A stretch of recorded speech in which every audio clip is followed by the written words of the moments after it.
অবশেষে চট্টগ্রামে টনক নড়েছে জলাবদ্ধতা মেগা প্রকল্প বাস্তবায়নকারী সংস্থা সিডিএ ও সিটি কর্পোরেশনের। অবশেষে হিজরা খাল ও জামাল খান খালের সংস্কারের জন্য দেওয়া বাঁধ অপসারণ কাজ শুরু করেছে সিডিএ। এদিকে খাল নালা পরিষ্কারে নেমেছে সিটি কর্পোরেশন। আবু জাবেদের ছবিতে চট্টগ্রাম থেকে নয়ন বড়ুয়া জয়ের রিপোর্টে বিস্তারিত। বন্দরনগরী চট্টগ্রামের দুঃখ জলাবদ্ধতা, এর যেন শেষই নেই। বিগত সরকারের আমলে নেওয়া হাজার কোটি টাকার জলাবদ্ধতা নিরসন প্রকল্প দিয়ে কোনো লাভই হয়নি।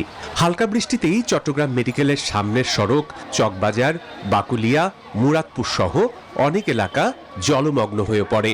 কখনো হাঁটু, কখনো কোমর পানিতে তলিয়ে যায় সড়ক কিংবা ব্যবসা প্রতিষ্ঠান।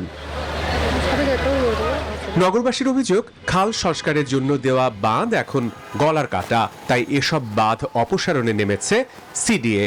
যে ড্রেনের বাঁধগুলো ছিল যদি এগুলো সরাই দেয় তাহলে আর এখানে পানি থাকার কোনো সম্ভাবনা নাই, পানি আর ঢুকবে না।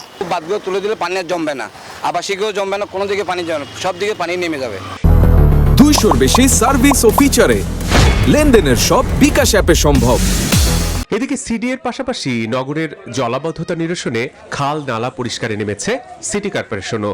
যারা কর্মকর্তা আছে তাদেরকে বলছে অনতি বিলম্বে এই বাঁধটা সরিয়ে, বাঁধটার সমস্যা তারা সরাচ্ছে, কমপ্লিট কাজটা যাতে তারা দ্রুত করে ফেলে।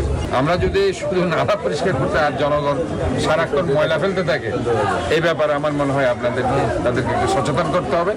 নগর পরিকল্পনাবিদরা বলছেন 6,000 কোটি টাকার এই প্রকল্পের ব্যয় বেড়ে 14,500 কোটি টাকার বেশি হয়েছে। তবে এই প্রকল্পে মিলছে না কোনো সুফল, কারণ পরিকল্পনাতেই রয়েছে গলদ। এই প্রকল্প যতটুকু কাজ হয়েছে তার অনেকটুকু ফলাফল আমরা ইতিমধ্যে পেয়েছি এবং আরও ফলাফল হয়তো আমরা পাবো, কিন্তু এটি আমাদের জলাবদ্ধতার সমস্যা সমাধান করতে পারবে না, কারণ মূলে গলদ রয়ে গেছে। তবে সিডিএ কর্তৃপক্ষের দাবি, এই প্রকল্পের 92% কাজ শেষ হয়েছে। বাঁধগুলো থাকার কারণে আগে একটু পানি এই এলাকাটা বিশেষ করে প্রবর্তক মোড়ে প্রচুর পানি হয়ে যেত, কিন্তু বাঁধ কালকে থেকে বাঁধ সেরে যাওয়ার পরে মনে পানি বেশিক্ষণ থাকে না। দ্রুত সমস্যার সমাধান চান চট্টগ্রামবাসী। Desk report, news 24।